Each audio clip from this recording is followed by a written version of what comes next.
Protecting our community takes its toll. Really affects their mental capacity over a career. As suicides among first responders rise, firefighters are taking extra steps to protect their own. To have somebody that you know that's been through it. What signs they look for that you can use too if you suspect someone is at risk of hurting themselves. News Channel 9 at 5:30 starts right now. Solving a suicide crisis among our heroes. Good evening, I'm Josh Rowe. And I'm Latricia Thomas. Kayla Strayer looks at how our local first responders are taking a proactive approach to helping their own. Kayla.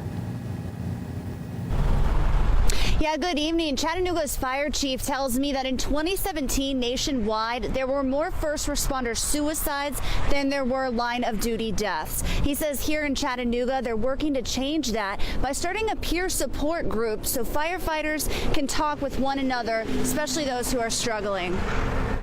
Death and destruction. Most of the stuff that you see, you can't unsee. Day in and day out. It's a slideshow in your head.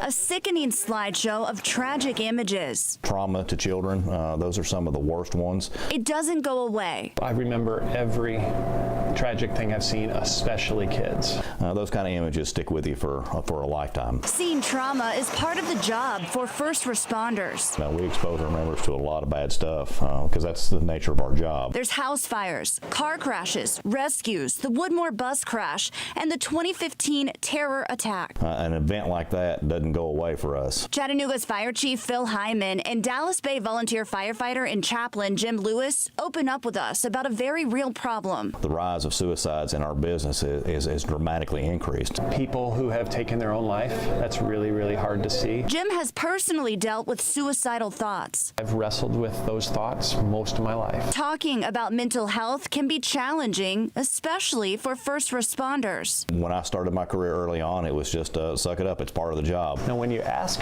first responders how they're doing, they're always going to answer the same thing.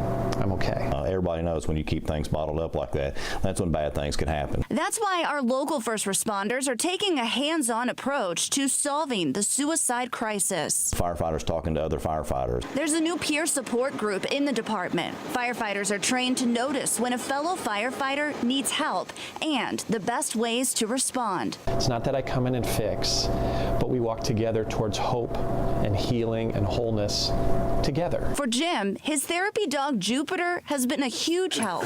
You ready to go to work?